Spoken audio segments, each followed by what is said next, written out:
Hello guys, so here I'm back again with another Escalation Tier 10 video. This time I'm gonna be playing Pentagon because of Striker targeted loot. Now for the build I'm using 4-piece Striker, all of the pieces have echo and critical hit damage and I'm using the backpack and the chest piece. I'm using Exodus Glove because these things are great for solo play and Sheska knee pads with almost god roll DPS stats. I'm also using double MK46, both guns have echo, critical hit and some frenzy to deal with variety pack, and I'm also gonna keep a Ravenous as a backup strat for the second boss, along with a quick-step pistol. I'm also using Reviver Hive and the Decoy, and for my seasonal modifier, it's already maxed out. I am using Invincible Active modifier as well as Munition Belt, Surge Drive, and Contagion passive modifier. And about my stats, I'm gonna be showing the sources of every stat. So there's critical hit chance, there's critical hit damage, is 186.3, all weapon damage 164, and LMG damage 37.5. So let's start with the mission. Now, I was originally hesitant to try to do a video on this one, or at least I didn't want to prioritize it, but because of Striker targeted loot, I had to farm the hell out of this mission for ever since the daily reset. So yeah, I've been playing for 5 hours. I finally got a good strat for this mission, and yeah, so for this beginning part, I'm gonna drop a decoy right on the front of us, and we're gonna deal with the 3 enemies that are gonna be on this room right over here. So, talking again about the mission, I mean, I think the thing that makes Pentagon difficult is that the second boss encounter is a major pain in the ass, extremely tricky. There's a ton of mechanics that we have to deal with, and we don't have any reviver hypes. So, fortunately, I managed to find a strategy to deal with that boss, as well as a strategy to deal with both the first and the Marauder boss fight right at the end. I'll be showing you those ones right as we get along. So we're gonna make sure that we have our frenzy LMGs ready. We're gonna drop a decoy on the lower floor and we're gonna start shooting all of the enemies that we're gonna be finding. We're gonna stay on this piece of cover, and this is where we're gonna deal with all of the enemies. I'm using this position because of how close I am to the ammo box in case I run out of ammo in the middle of the fight, which it has happened to me on a few runs. And also, just as a reminder, every time we get a kill with one of our LMGs, I'm gonna be switching to the other LMG so that we can cleanse the amount of kills from the variety pack debuff. And that way we're able to keep our DPS as high as possible. And also, if we ever run out of ammo from the LMG, we still have our pistol and especially our gunner specialization weapon that we can use to get some kills. It's a pretty good weapon to use this season overall. And yeah, like this room otherwise is a little bit uneventful. Like just stay in this piece of cover and try to kill all the enemies. The room I think, is a little bit too big for how just how stagnant the design of this encounter is. I don't know. But anyways, right as we kill all of the enemies, we're gonna grab all of the LMG ammo drops that are on the floor, and we're gonna start with the next encounter, right where the first boss of this mission is. Also, talking about this escalation mission in particular, there's 5 gear chests that we can grab along the way, and as a reminder, those chests have a chance of dropping prototype gear as well. The level is going to be equivalent to the currently selected escalation tier, so they're gonna drop escalation tier 10 loot. The first chest is gonna be to our right. We just have to open that door. Don't remember if it has a yellow lock or not. Already got it from a previous run. And we're gonna start this encounter by throwing a decoy to the left and staying in this piece of cover. After we kill around 3 or 4 NPCs from this beginning wave, there's gonna be a helicopter that is gonna drop 2 more NPCs along the way. So before the helicopter arrives, we're gonna focus on just killing the remainder enemy if it's possible. If it's not possible, then we can also try to get a line of sight and try to kill the enemies as they rappel down the scenario where we're fighting at. But yeah, this encounter overall, at least the beginning part, is not that difficult. Each enemy wave on this part is gonna spawn right as we are advancing with the drilling rig objectives. So once we destroy one objective, we're gonna get one helicopter. Once we destroy another objective, we're gonna get another helicopter. And once we destroy the drilling rig, we are gonna spawn the boss along with the wave of enemies. So yeah, to avoid getting overwhelmed by the enemies, we're gonna focus on doing one objective at a time, killing all the enemies, and then doing the next objective. That's the easiest, most consistent strat to do this room. The helicopter is always gonna spawn right over there, and it's gonna drop two enemies. Most of the time the enemies are red, but I also had a few times where the enemies are, it drops a yellow over there, so just be careful. If it drops to red, you can use the gun or LMG to not waste any high quality ammo. And then once you destroy that objective, a door is going to open and you almost always gonna get a one yellow or even a purple over there. So try to kill all the enemies, and right as there's one enemy left from that enemy wave, another helicopter is going to spawn right over there with three enemies, so we're gonna deal with them. And there you go. Now we're gonna destroy the weak point, and I'm gonna make sure that I start the encounter with the first LMG, which doesn't have the variety pack debuff that I was talking about. And I'm gonna stay over here. There's gonna be two helicopters. We're gonna drop a decoy over here. And we're gonna wait for the boss to rappel down. If we stay over here, we're gonna pass the coronavirus debuff to the boss, and that way we should be able to kill that enemy wave pretty easily. There's gonna be one more enemy from that position over there, but it should be pretty easy to kill them. And that's the first boss encounter. So we're gonna grab the LMG drops and the gunner weapon drops, because that gun is pretty useful to use for this season, and we're gonna go towards the next room.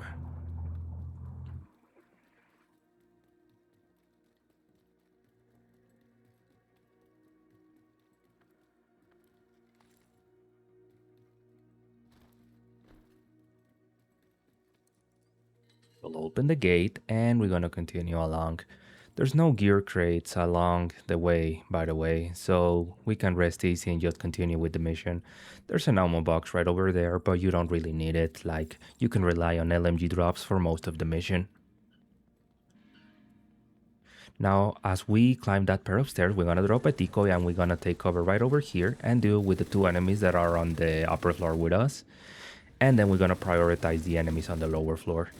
If we have a dog, just be careful on not getting gunned down, because those dogs, they don't really care if you're shooting at them.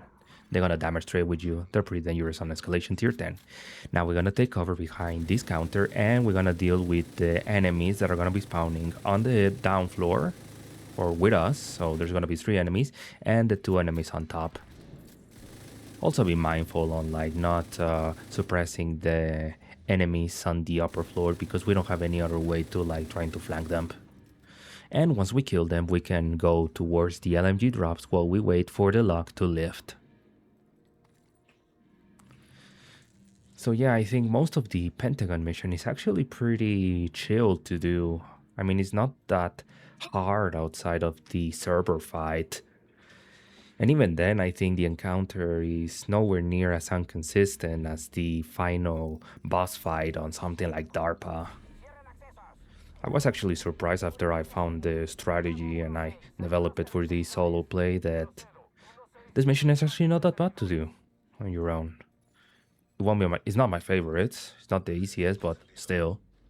Now for the beginning part, we're gonna dive towards the left piece of cover, because sometimes we're gonna get some rushers. And if we don't dive, we're gonna get hellgated by the shotgunner. And there's gonna be only three enemies on this part, so we can continue along. Also, this mission can spawn rogue agents. I had them on one of the previous runs, and they spawn right on this room. But the strategy to fight with them is pretty much the same as the strategy in this room, which is drop a decoy on the left, on the center of the room, and go towards the piece of cover on the left, and just deal with all of the enemies from over there. Now, if you had to fight rogue agents, try to get as many striker stacks as possible without having to proc your Exodus gloves, the smoke bomb thing, and as soon as you proc the smoke bomb and you have a reviver hive ready, you can proc invincible. From there, you can just face tank the rogues with the increased damage buff and the damage reduction from the active modifier, and that should be the way to deal with them. But again, I think the most rogue fights these seasons are so a little bit uneventful these days. So, especially you had a pretty good build, by the way. So these days I don't try to include them unless I find the run to be good enough for a video, like what I did with Liberty Island. Now for the second crate, we're gonna open this door and there's gonna be a suitcase right over there. Already got it on a previous run, so I didn't even bother going inside the office. Then we're gonna open this door. And right as we enter on the war room, there's gonna be our third loot crate. It's gonna be a Black Tusk loot crate, and we're gonna need a Black Tusk key, so make sure that you have at least one key to open that crate and get your chance at prototype gear. And then we can continue along with the server boss fight, the hardest fight in this mission by far. So first we're gonna make sure that we open that grenade box, because that thing can be a pain in the ass in the worst moment possible when trying to refill our ammo. If we get one dog, we're gonna make sure that we drop it in a way so that we can funnel the dog towards the center, right towards where I am right now. So by doing it that way, the dog tried to flank the decoy, but they run right straight to us, and I'm able to shoot them at the legs. That was a pretty lucky grenade launch. I should have lost my armor right there. There's gonna be 5 enemies for the first wave, and there's gonna be 2 more don't remember if it is 2 or 3 enemies right on the back on the room towards the left side, right where I was shooting at. That second wave is gonna spawn right as we're dealing with the last few enemies from the initial wave. The wave should have spawned by now. There it is. And you can just deal with it just normally. Now pay attention to where I was using those pieces of cover, because this is gonna be by far the safest place to take cover from in this room. Like, the problem with this room is that the lines of sights are pretty open for the enemies and are pretty terrible for us to try to shoot them. This is pretty much the only place where we can have some amount of cover, be able to easily see where the enemies are coming from, and most importantly, be able to shoot the waves of enemies as well as the boss that are coming on the back of the room. So let's start with the strategy.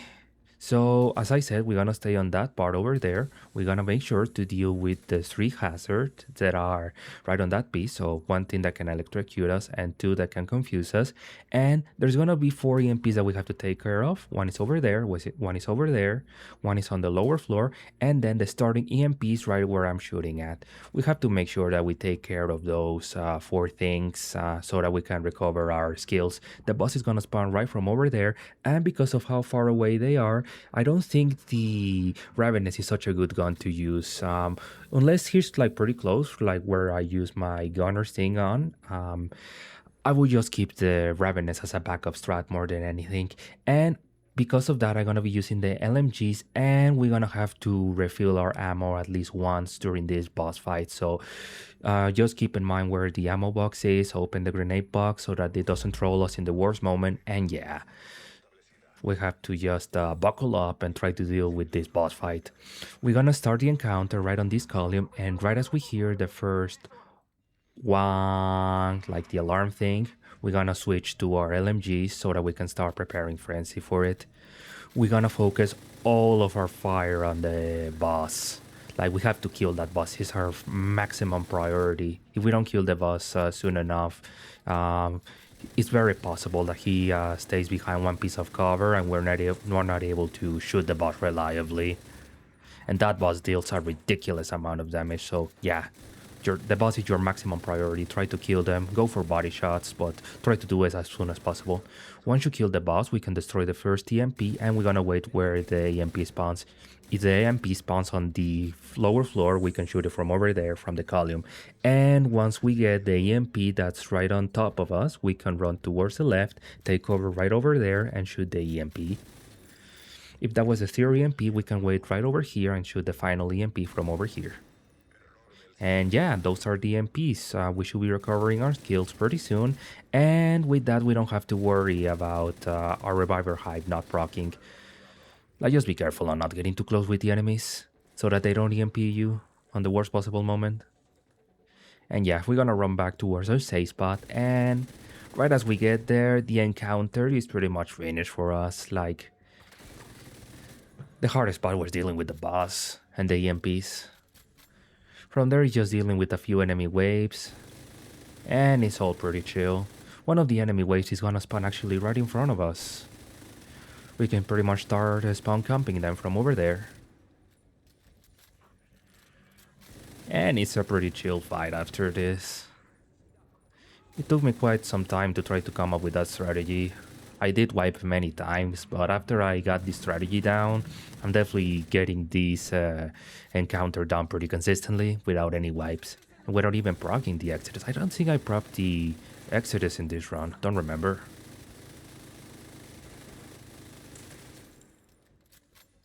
So yeah, there's the last enemy. I'm gonna deal with them. And there you go, holy consistency. I believe I didn't use Exodus for this run. I don't even realize. So yeah, the rest of the mission, it's pretty chill also overall. The Marauder has a pretty easy way to cheese the fight so that we're able to destroy it pretty quickly. And I'm gonna be showing you pretty soon how I'm doing it. So we're gonna run towards this hallway and we're gonna climb that ladder right over there.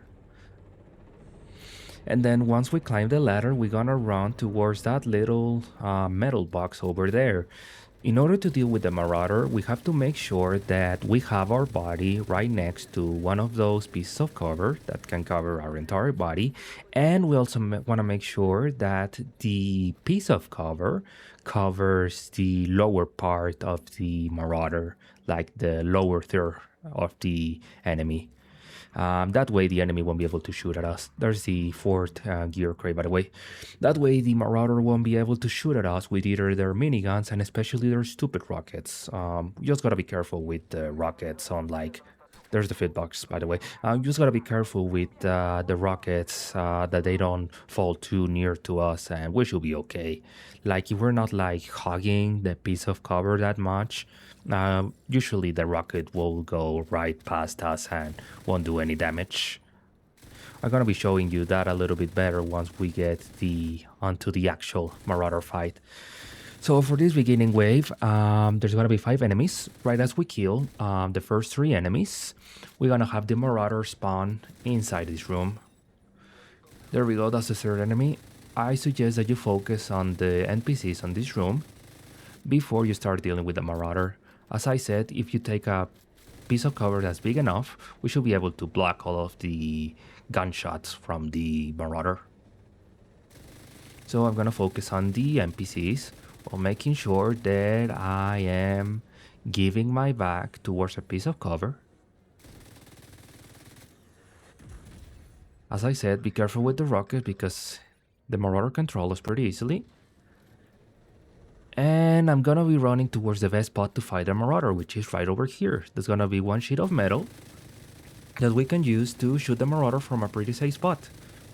It won't be able to shoot at us with their miniguns, and the rockets will hit the metal sheet, and then the second metal sheet is right behind us. It does the exact same thing. So yeah, right as we destroy the we get enough health of the Marauder, we're gonna fill our ammo from this box over here, and we're gonna keep our frenzy guns ready. While we're emptying the LMGs, you may be asking how we are going to deal with the Marauder. There's usually a ton of enemy waves that we are gonna be dealing with in this fight. So the hint is right on that exit door that I shoot at. What we're gonna do is run towards that door. We're gonna hug it for around 3 seconds, And there you go, the Marauder is gonna pop out, and we're able to shoot at the Marauder without having to worry about the enemies. It doesn't matter if the door is open or closed, like we just have to run towards the exit door and the Marauder will pop out. So yeah, from there the fight is pretty trivial overall. You can use, usually the fight is easy enough that you don't even have to prop the active modifier, but in my case, like, I got pretty unlucky with my positioning and I had to prop the active modifier. But still, it's a pretty chill fight. There you go, the Marauder is dead. And I'm gonna get down because I got too much damage, but luckily I got a reviver hype so that the active modifier doesn't kill me. And yeah, once we destroy the Marauder, we're gonna start the Lactose data download. And we're gonna throw a decoy on the top of the stairs right over there and take cover right over here. There's gonna be 3 enemies that are gonna be spawning on the left side, and we're gonna deal with those enemies first from right over here.